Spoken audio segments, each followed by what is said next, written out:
decisão de manter ou não uma pessoa presa após audiência de custódia costuma gerar dúvidas de como é que essas coisas são feitas, não é? Eu tenho falado aqui, será que o cara vai ficar? Será que o cara vai ficar recolhido? A audiência de custódia, daqui a pouco não vai botar uma tornozeleira eletrônica no cara?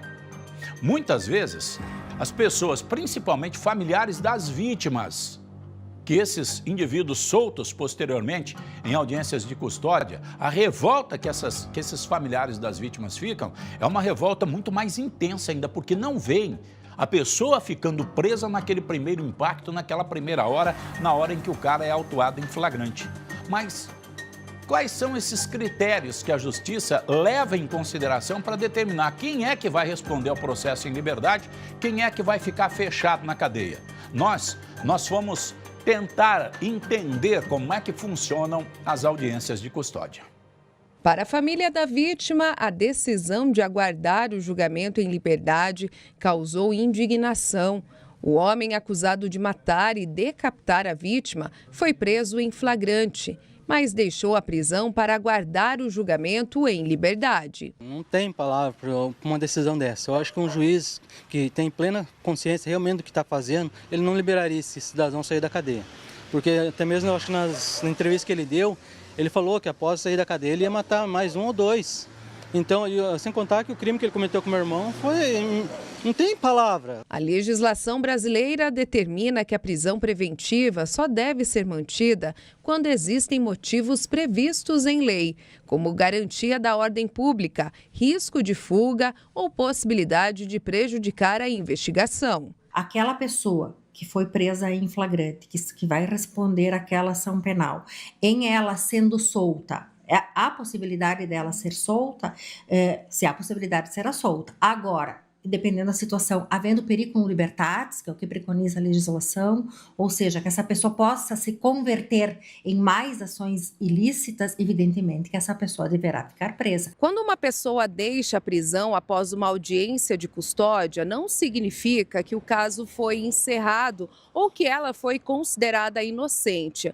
O processo continua e, se houver condenação, essa pena ainda pode ser aplicada. O sujeito vai fugir, ele está ameaçando testemunhas, ou ele está fazendo de tudo para ocultar situações de prova ou manipular provas. Então, tudo isso são motivos que mantêm ou decreta-se a prisão preventiva do acusado. Agora, a regra é a liberdade. Então, lógico, às vezes as pessoas falam, por que esse sujeito foi preso e agora ele foi solto? Provavelmente, algumas situações que no começo havia para decretar a prisão, acabaram se cessando do decorrer da instrução processual. A legislação também leva em conta as circunstâncias de cada caso, como antecedentes, gravidade do crime e o comportamento do investigado.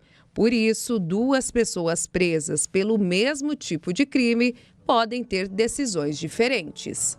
Garantia da ordem pública, garantia da ordem econômica, assegurar a aplicação da lei penal e garantir a instrução processual. Se ele verificar naquele momento que aquela situação precisa da prisão para que possa o processo tramitar de forma correta, ele vai decretar a prisão preventiva.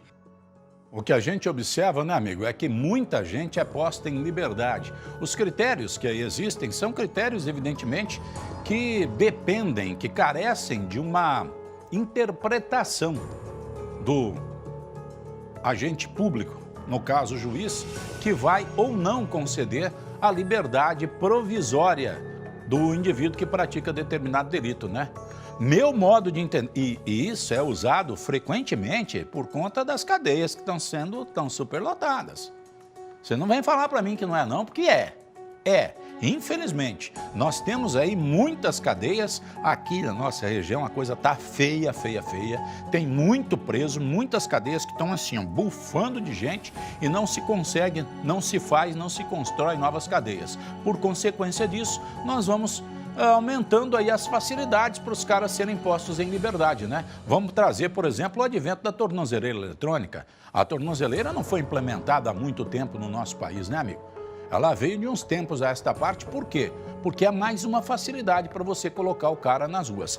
Para e pensa, um preso fechado hoje numa cadeia, ele come, ele precisa de banho, ele precisa de vigilante, ele precisa de uma série de coisas que você tem que disponibilizar para o cara. E, na verdade, isso encarece o custo do Estado. Também tem esse lado que precisa ser observado. Ah, tá, a liberdade é uma regra e a prisão uma exceção? Perfeito. Mas ser honesto, não cometer delitos, também é a regra. E cometer um crime, você tem a exceção sendo aplicada, né? Não é tratar os desiguais de forma desigual? É isso que a gente precisa começar a parar para pensar. É evidente que para advogado de defesa é uma beleza isso, né, amigo? A interpretação vai auxiliar para que você possa colocar o teu cliente em liberdade. Ah, isso não quer dizer que o cara está liberado. Mas o cara está solto. E no caso da matéria ali, falou que ia matar mais pessoas ainda, né?